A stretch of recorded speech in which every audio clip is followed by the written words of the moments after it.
Okay, www.powerfulradiofm.com. You're listening to the Ken Davis Radio Show, and today we went to the East Coast, taking to the East Coast. Got my man Joe Buddens checking in with me. What's going on with you, Joe? Not much. How's everything? It's great, man. Great, lovely weather down here, man. What about up there? It's freezing up here, but aside from that, I can't complain. No doubt, no doubt. That's how it always, I guess, up there. Well, let's get right into it, man. I know you got that Mood Muzik 4 about to drop, and everybody waiting on that right now. Like a lot of my fans, I was doing the interview. I mean, they love you, bro. You know what I'm saying? They really love you, man. Let's get into it. All right. Mood Muzik 4, we got about another, 2 weeks before the fans have it in their hands. So, I mean, I'm just anxious for them to get it and let me know what's what. Hopefully it's well received or just as well received as the rest of them have been. Right. I know a lot of people, and a lot of comments I read, like they say Mood Muzik 2 was the best one. I don't know. What are your thoughts on that? To me, 3 is probably the best one so far. But it's anytime you're able to have a series and it's argued which one the best of the series is, I think that's always a good thing. So I'm not opposed to hearing that 2 is the best or 3 or 1. Like, I welcome all of that. Okay. Now, Mood Muzik 3, that's the one with Pray For Me on there, right? No. No, Pray For Me is on Padded Room. Okay. Well, that joint go hard. Whichever one's on that joint, that's definitely my joint. Now, I had a friend of mine who wanted me to ask you this question. You know, I just go and put it out there, then we'll get back to Joe Budden. And I know you've been asked this a lot. The next Slaughterhouse project, man. When are we looking forward to that? Hopefully, the end of 2011, we'll be able to put something out. I know we recently have started recording again, so we'll see how it plays out. Okay, no doubt. Now back to Mood Muzik 4. Now, why did you decide to put this one out, like, for retail, like for sale? I know the rest of the series, you just put it out there. Why this one, is dropping on E1? You got some big names on there, too. Banks, Fab, Slaughterhouse. Why you decided to put this one out, retail? Really just wanted to make sure that good music was as widespread as it could possibly be, which is the reason for the E1 pairing, for the retail.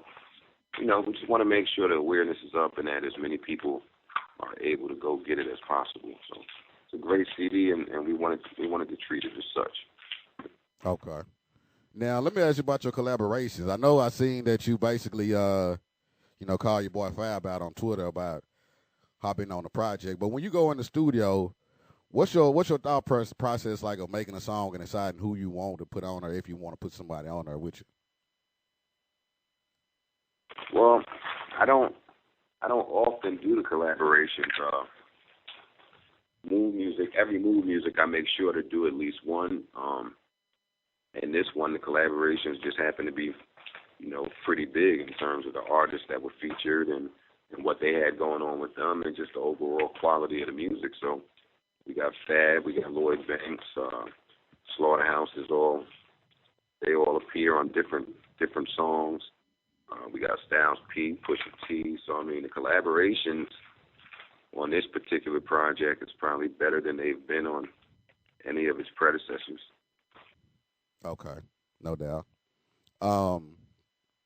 Now, with the collaborations, though, I mean, so you really haven't done, you say much collaboration on your other series, but with these collaborations, would you say these are people that you listen to, you respect, maybe friends within the industry?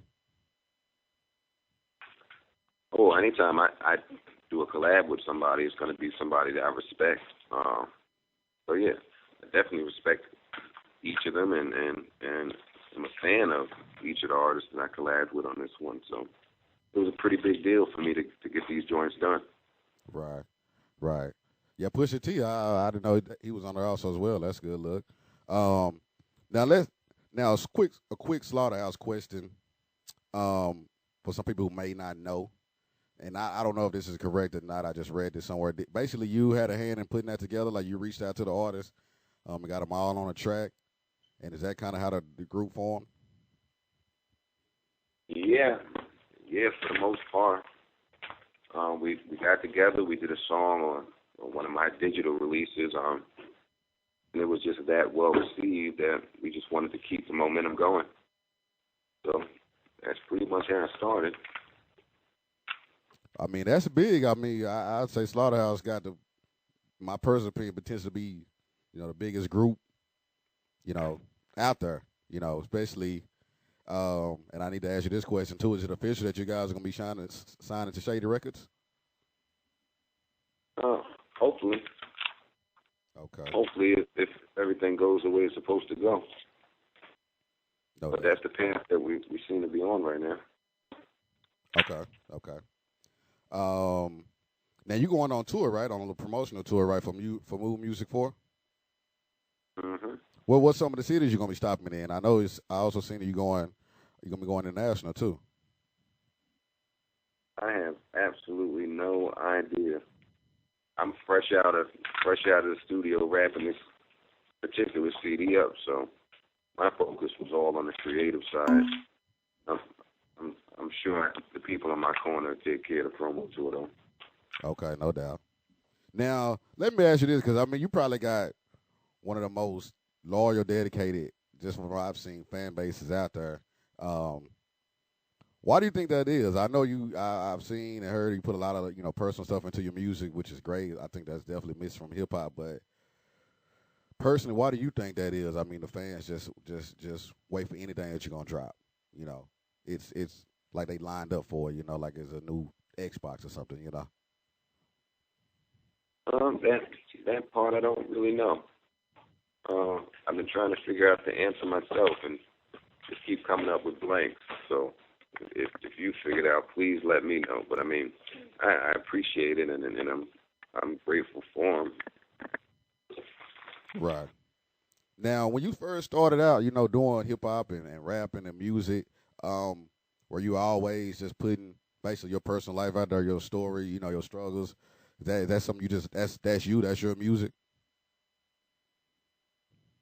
Well, yeah, that's just always the way that I did things. It was always just very therapeutic for me, and treating the booth as a safe haven, as a confessional. The fans just so happen to really appreciate it and be able to relate to that music. So, but yeah, it's something that I've always done, and that's probably something that'll never change about the music. Okay. Now something a little personal, like as far as like it's just already out there, like your relationships and breakups. Does that affect like some of the music you do, or the mindset when you go in there to the studio? I guess with your relationships and all that being out there, and recently the whole baby moms thing and all that. Does that affect you and your thought process when you go in the studio in any type of way, other than normally how you would go in the studio? No, nah, that don't really play a part in the creative process. Well, if it does, it happens subconsciously. Right. That whole baby mama child support situation told me that my celebrity might be getting a little bigger. That's what I've been dealing with for 11 years.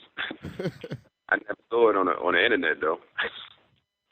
Oh, okay. Yeah, I read where you seen it in the front of the paper, in the New Jersey paper. Is that right?